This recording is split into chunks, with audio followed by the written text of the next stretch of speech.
Hi, it's Tony from Tony G's Pizza Oven and Kitchen Studio. Today I'm going to show you how to make my signature dough, the pizza dough that we use when we demonstrate our ovens. It's very simple. It's 4 cups of flour, 1 teaspoon of active dry yeast or instant yeast, 1 teaspoon of salt, 1 teaspoon of sugar. It can't get any easier than that. And the key is to make it about 18 to 20 hours before you're going to cook your pizzas. So if you're cooking pizzas on Saturday, make this at about 9 o'clock, 10 o'clock the previous day. Set it out on your counter, let it rise. It's going to slow rise. Maybe once or twice, take whatever container you're going to do it in. We're going to just leave it in our mixing bowl.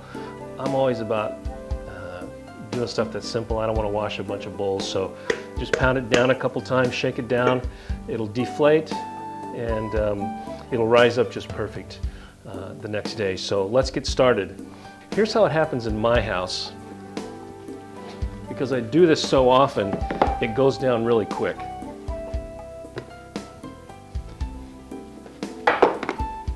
And one of the great things about doing artisan pizza is it doesn't have to be exact measurements. I never do anything really exact measurements unless I'm baking cakes or pies. So 4 cups, 1, 2, 3, 4,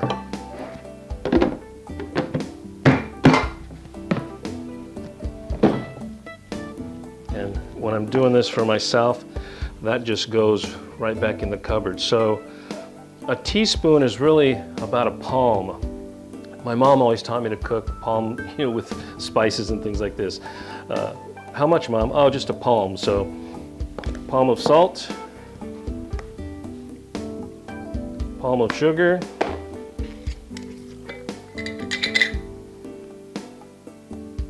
and a palm of instant yeast. We're using instant yeast today. It goes right in there. Just take a whisk and whisk all this up. Whisk it up really good. We're going to use a stand mixer. We'll do a couple other demonstrations and recipes upcoming in the next upcoming months. So we do a really hydrated dough, meaning it's going to seem like it's going to be a lot wetter than what you're used to making.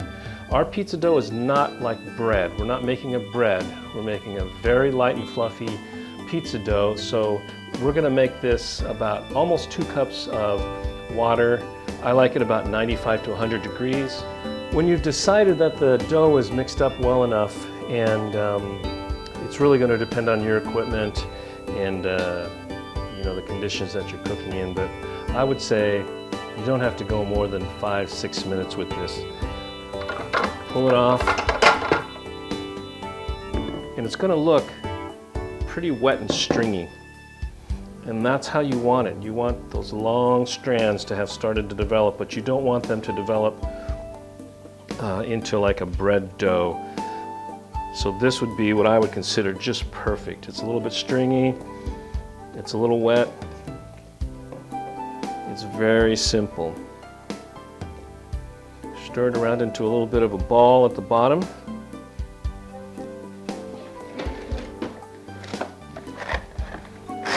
I use press and seal over the top.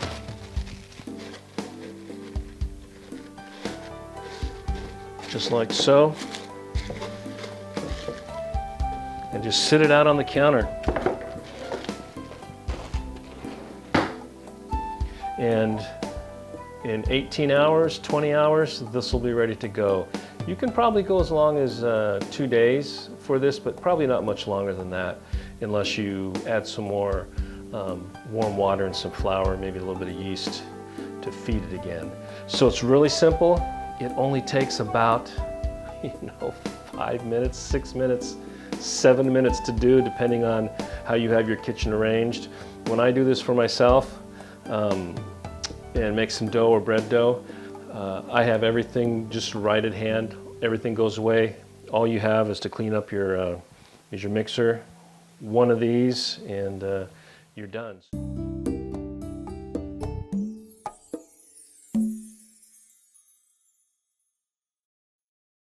Some of the variations that you may like to do, the Chef Nate, he likes a half and half mix. He likes some really nice fine semolina in with it because he wants a super crunchy bottom. Sometimes I put a nice high quality granulated onion in it, not onion salt or onion powder, but a dried granulated onion. Sometimes I just want that flavor. You can also have the option of putting some olive oil in it if you want during the mix, or sometimes depending on what I'm going to be cooking, what type of toppings I'm going to have on it, I'll drizzle some olive oil as it's sitting on the rise. Just adds a little bit of tenderness to the dough. But those are all things that you would develop yourself with your friends and your family, those kind of flavor profiles and textures that you like. So next time around, we're going to show you how to work the dough, roll it out, show you how to handle it. It's going to be just fantastic. You will never eat another store or restaurant pizza in your life once you taste what you can do yourself.